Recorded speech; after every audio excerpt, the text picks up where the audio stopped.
Hi Virgo, welcome to your April 2020 General Tarot reading. It's Serena here.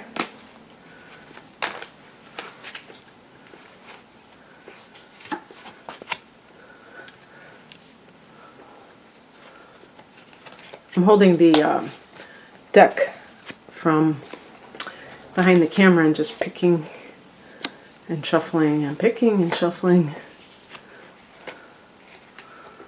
Just because it's easier.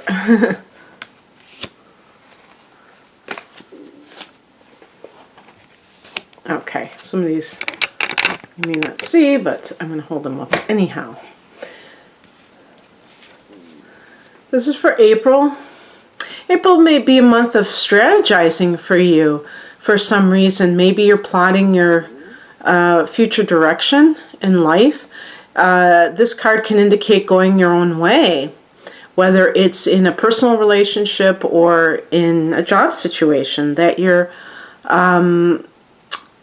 perhaps seeing that you need to part ways with somebody, but there's a sense of wanting to do so in a discreet manner. You know, not wanting to burn bridges or make a big dramatic scene about it. Obviously, if you're dealing with somebody who has what we call narcissistic traits or something like that, that's definitely the case. But I don't see that necessarily in this particular reading. It seems just more pragmatic because we have here in the past position the Knight of Pentacles, which is associated with Taurus, and it's associated with how I would even see a Virgo person just kind of buckling down and doing what you need to do to take care of practical affairs and being very consistent with your efforts, being hardworking. And maybe this was part of the plan, is that you know, if you were going to leave someplace, that you wanted to do so in a manner that is not emotional or, you know, doing something spur of the moment. You want to be very intentional about your actions. This can, if this is like a relationship issue, this could indicate cheating, deception in your relationship. Knight of Pentacles. We have two knights on the top here. And knights are supposed to represent younger adult males. But you know, just like we can use, you know, the gender can, you know, not be that important, especially in a general reading. I would also like to kind of distill the essence of what the knight represents to talk about what it could mean to you, because to me, like when we always talk about the knight, what do we say? The white knight. And there's even kind of like a millennial expression, white knighting, you know, when some man is trying to be, you know, excessively protective, or I don't know, you know, for show. They use that sarcastically. But to me, the knight represents the part of us that sees life as an adventure and kind of makes everything epic. And there's like this, I don't know how to describe it, there's this sense of yeah, like excitement, as because I think it does have to, I think it's connected to the element of fire, the knight.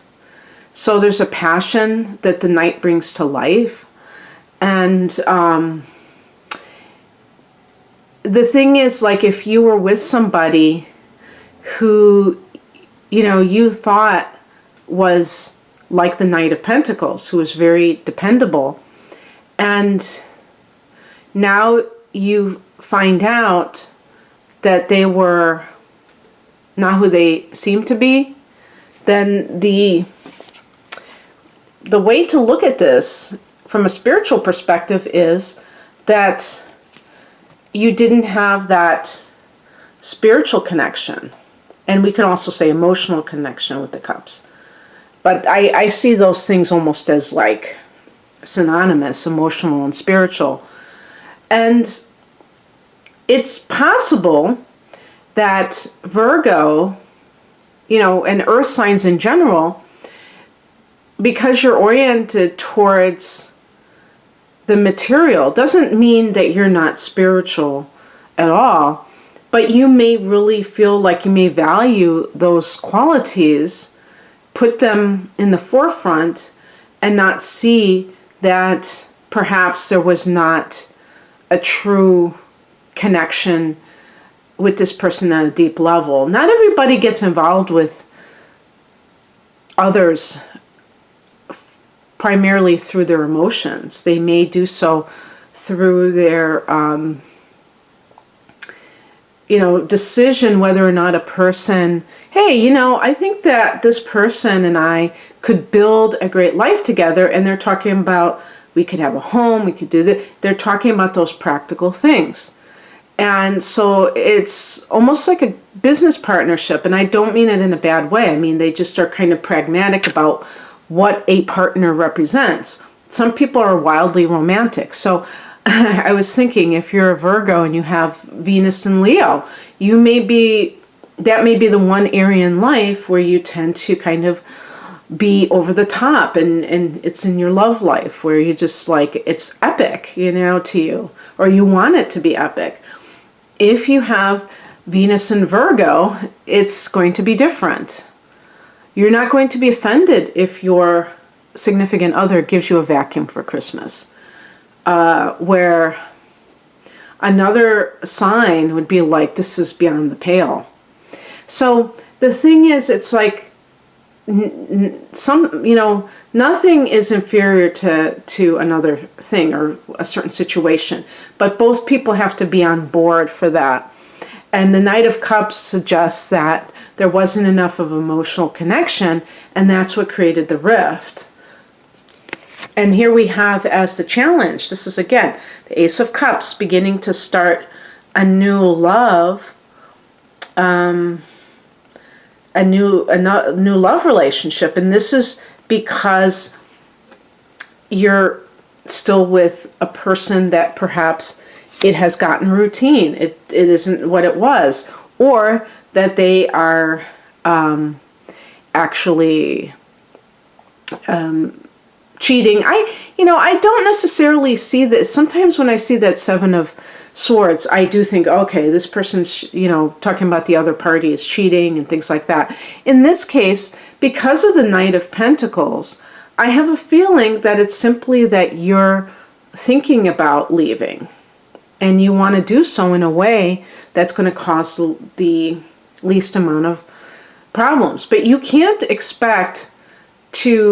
you can't be looking for love if you are still with another person. So you have to kind of like, tie up the loose ends of that situation.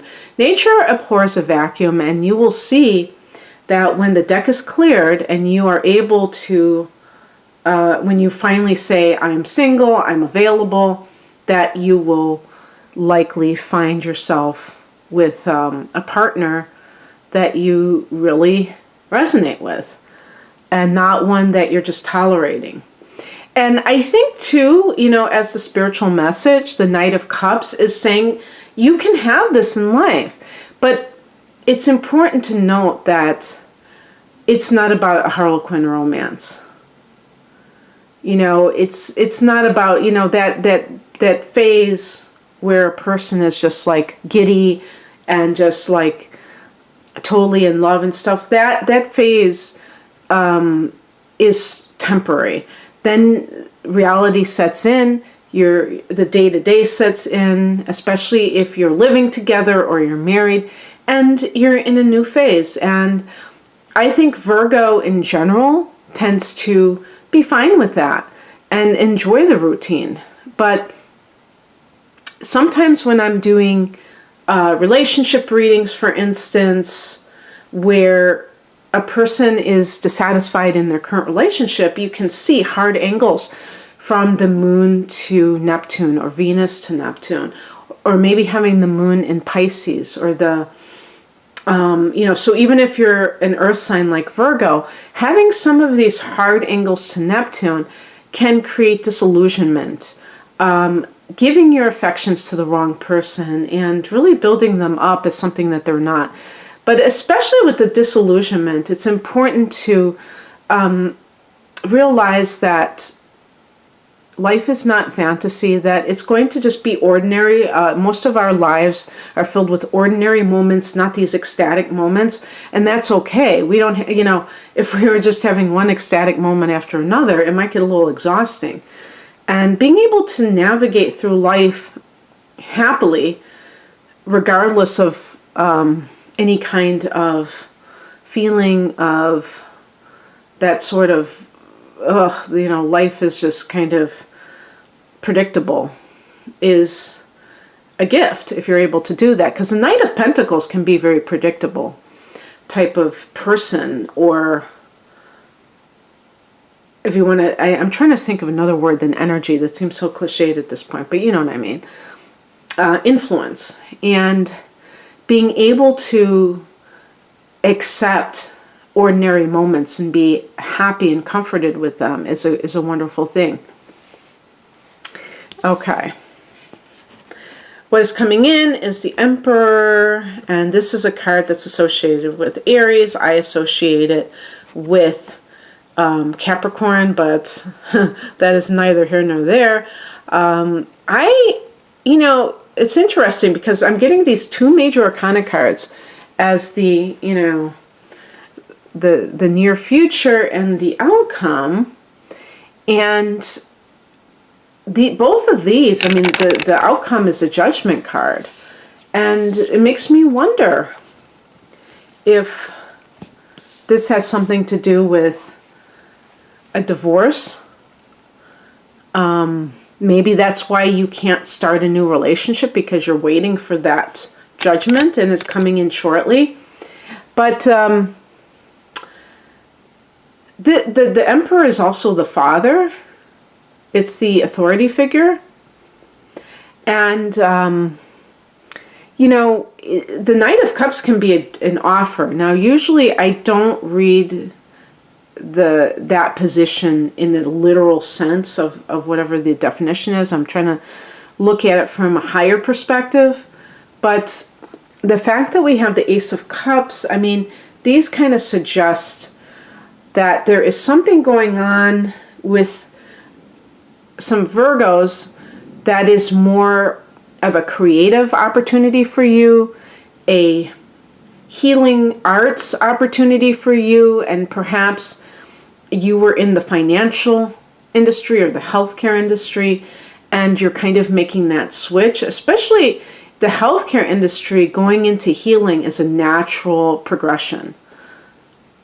And, because there's no better person to witness how, what could be lacking in the healthcare industry, the conventional healthcare industry, than somebody who actually works in it and who may be getting involved in spiritual studies and trainings, and seeing, and wanting to do something different, seeing different healthcare opportunities that might be best served. Like, for instance, or even, it doesn't even have to be like Reiki or anything like that. It can be like massage, therapeutic massage, where it's not using drugs, it's not using anything, but it's actually moving energy, and it's draining, it's getting rid of toxins by kind of breaking things up and things like that. Who knows?